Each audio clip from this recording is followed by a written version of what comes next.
我想，印度在中印边境。 India's enhancing military deployments in China-India border areas does not help easing the situation in border areas or safeguarding tranquility and safety in border. India ने नए Rafale भी खरीदे हैं, Indian naval basis भी बना रहा है, India America के साथ मिलके इंट्रॉपरेबिलिटी पे भी काम कर रहा है। इंडिया ने अभी 39,000 करोड़ की डिफेंस डील को अप्रूव किया है। इसके अंदर 5 मेजर जो है प्रोजेक्ट्स होंगे। इंजन्स को बाहर से, फाइटर इंजन्स को इंपोर्ट किया जाएगा। इंडिया इस वक्त भरपूर कोशिश कर रहा है कि वो अपनी आर्मी को स्ट्रॉन्ग करे, लेटेस्ट इक्विपमेंट उन्हें दे, लेटेस्ट टेक्नोलॉजी दे। सवाल ये है कि एक मुल्क कितना प्रोस्पेरिस है, दुनिया की 5th लार्जेस्ट इकोनॉमी है, इसके साथ साथ वही पैटर्न जो कि किसी ज़माने में रशिया का था, फ्रांस का था, अमेरिका का था, आज वही पैटर्न इंडिया अपना रहा है। और कहते हैं कि जब जब इंडिया की डिफेंस डील होती है, चाइना और पाकिस्तान की चीखें निकल जाती हैं। इसकी पॉलिसीज, शी जिनपिंग, इसकी पॉलिसीज की वजह से उनका रियल एस्टेट मार्केट डूब गया। इसकी पॉलिसीज की वजह से उसके 3, 4, 5 बड़े बड़े बैंक डूब गए, इसकी पॉलिसीज की वजह से। ये बिल्कुल पागल टाइप का आदमी है शी जिनपिंग।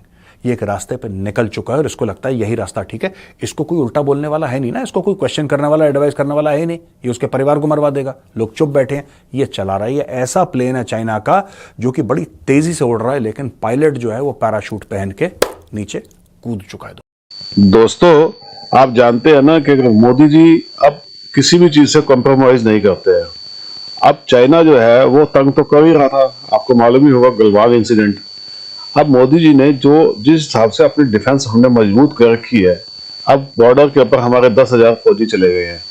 ये 100% बात है। ये तो कोई ना कोई न्यूज तो होगी अंदर की जो हमें नहीं मालूम है। मोदी जी ने ऐसे तो किसी को भेजा नहीं है।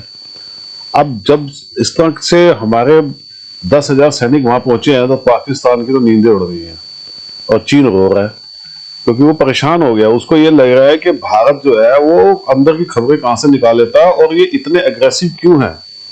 ये भारतीय जो है ये पहले तो डिफेंसिव थे जो कांग्रेस थी, लेकिन अब तो ऑफेंसिव हैं। ये तो हर चीज का जो है मुंह तोड़ देते हैं।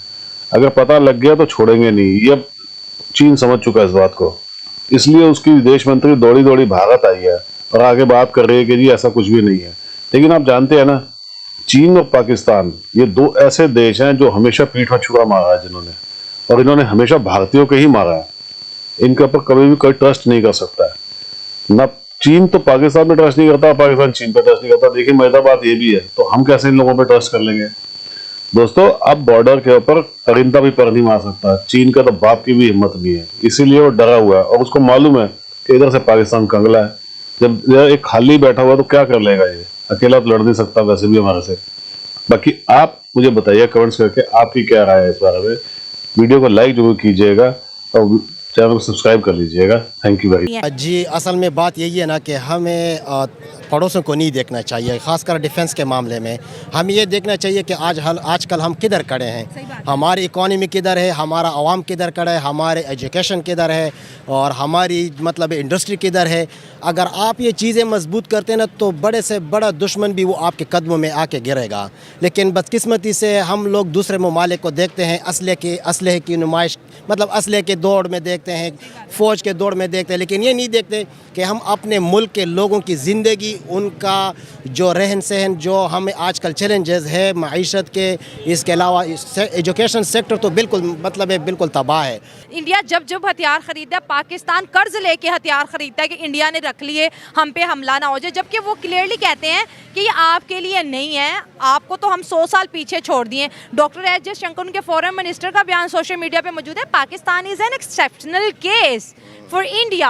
हम तो ये सिर्फ चाइना को टैकल करते हैं कि कल को चाइना हमारे बॉर्डर्स के अंदर घुसता है तो उसको मुंह की खानी पड़ेगी। कि हमारे लोग जब भी बाहर ममालिक में जाते हैं ना, वो इतने क्वालिफाइड नहीं होते हैं, सॉरी टू से नहीं होते हैं। हम बाहर जाते हैं तो हमें आखिर में रखा जाता है कि आपका आखिरी नंबर है, पहले इंडियन आएंगे, उसके बाद जो है ना दूसरे ममालिक के लोग आएंगे, आपका नंबर इंडियन आएंगे। सर, जैसे आपने कहा कि ये हर बंदा जो बाहर से आता वो भी कहता है कि भाई लाइन में अगर इंडिया और पाकिस्तानी खड़ा हो ना तो वो कहेंगे कि इंडियन पहले आए। वो जॉब वो इंडियंस को देते हैं। उनका जो कॉन्फिडेंस है, जैसे आपने कहा हथियार खरीदना अच्छी बात है सर, हथियार भी खरीद रहे हैं, आर्मी भी स्ट्रॉन्ग कर रहे हैं, इकोनॉमी भी स्ट्रॉन्ग कर रहे हैं, एजुकेशन में अपने स्टूडेंट उन्होंने तैयार करके पूरी दुनिया में भेजे हुए हैं सर, पूरी दुनिया में। और हमें उनसे सीखने के बजाय हम हर दफ़ा यही कहते हैं कि लड़ेंगे, मतलब आप इतने बड़े मुल्क का मुकाबला कैसे कर सकते हैं? मैडम अगर इसको मैं वाइंड अप कर दूं ना तो एक ही चीज़ है, वो है आपका एजुकेशन डिपार्टमेंट। जब तक आप उसको मजबूत नहीं करेंगे, आप पूरा पाकिस्तान असलहे से भर दो, कोई बाहर ममालिक आपकी इज़्ज़त नहीं करेगा। अगर इसी तरह हम लोग मैट्रिक पास इंटर करके ना ये छोटी मोटी डिग्री लेके ना तो इससे काम नहीं बनेगा। हमें अपने एजुकेशन को जो ना एक हाई लेवल पे लेके जाने चाहिए। Take back everything from China. जो चीन कर रहा है सब वापस ले लो चाइना से, सब का सब ले लो वापस। चाइना में एक एप्पल का फोन नहीं बनना चाहिए, चाइना में एक मर्सिडीज बेंज नहीं बननी चाहिए, चाइना में एक सिंगल BMW नहीं बननी चाहिए। आप देखो टॉप 500 ब्रांड्स कौन से हैं जो चाइना में बनते हैं, top 500 brands of the world, चाहे यूरोप के हों, वो अमेरिका के हों, वो कनाडा के हों, ऑस्ट्रेलिया के हों, न्यूजीलैंड, कहीं के भी हों, जो भी वेस्टर्न कंट्रीज हैं, आप एक लिस्ट बनाओ top 500 brands and say that इनका ब्रांड बाय ब्रांड इनका क्या प्लान है for the next 5 years, how much business are they trying to move out of China and then you give subsidies. आप लोग जो अमेरिकन जो इतना पैसा खर्च कर रहे हैं, ट्रिलियंस ऑफ डॉलर्स, कि हम ये बनाएंगे, ये हाइपरसोनिक मिसाइल मारेंगे। चाइना को मारना है ना, मिलिटरीली मत मारो चाइना को इकोनॉमिकली मारो। चाइना खुद अपने आप को इकोनॉमिकली मारना चाहता है। इसकी पॉलिसीज की वजह से अलीबाबा खत्म कर दिया इसने, जैक मा को जेल में डाल के पता नहीं कहां गायब हो गया, फिर वो भाग गया बाहर, आज की तारीख में चुपचाप बैठा हुआ चाइना में। इसकी पॉलिसीज, शी जिनपिंग, इसकी पॉलिसीज की वजह से उनका रियल एस्टेट मार्केट डूब गया। इसकी पॉलिसीज की वजह से उसके 3, 4, 5 बड़े बड़े बैंक डूब गए, इसकी पॉलिसीज की वजह से। ये बिल्कुल पागल टाइप का आदमी है शी जिनपिंग। ये एक रास्ते पे निकल चुका है और इसको लगता है यही रास्ता ठीक है। इसको कोई उल्टा बोलने वाला है नहीं ना, इसको कोई क्वेश्चन करने वाला, एडवाइस करने वाला है नहीं। ये उसके परिवार को मरवा देगा, लोग चुप बैठे हैं, ये चला रहा है। ये ऐसा प्लेन है चाइना का जो कि बड़ी तेजी से उड़ रहा है, लेकिन पायलट जो है वो पैराशूट पहन के नीचे कूद चुका है। दोस्तों, ये चाइना का हाल है। अगर हमें चाइना को बीट करना है, दुनिया को चाइना को बीट करना है, तो ध्यान रखना मिलिट्री एक ऑप्शन हो सकता है, मिलिट्री एक ऑप्शन हो सकता है, लेकिन वो प्राइमरी ऑप्शन नहीं है। चाइना को बीट करना इकोनॉमिकली, चाइना से सारी की सारी कंपनीज आप निकालो। सबसे पहले the first thing you need to do is 4-5 चीजें करनी है। सारे सेंसिटिव मामलों में चाइनीज को वीजा देना बंद करो। सेंसिटिव जो कोई रिसर्च स्कॉलर्स है, काफी हद तक अमेरिका ने बंद करा है, यूरोप में अभी भी खुला खेल चल रहा है, आप लोग बंद करो। कनाडा सब जो भी आपकी सेंसिटिव टेक्नोलॉजीज है, आप चाइनीज को बंद करो वहां पे, नंबर 1। नंबर 2, चाइनीज की इन्वेस्टमेंट बंद करो, खास तौर से आपके हॉलीवुड में और आपके फिल्म प्रोडक्शन, टेलीविजन में, राइट। ये आपके बच्चों का दिमाग खराब कर रहे हैं ये बता के कि चाइनीज बहुत अच्छे लोग हैं, जबकि सबको पता है कि उनकी सरकार सबसे बुरी है, शी जिनपिंग की। चाइनीज लोगों के लिए नहीं कह रहा, चाइनीज गवर्नमेंट के लिए कह रहा हूं मैं, ठीक है। नंबर 3, आप एक प्लान बनाओ किस तरीके से अपनी कंपनीज को वहां से धीरे, एक साथ नहीं निकल सकती, कल तो नहीं निकल जाएंगी, वो फैक्ट है।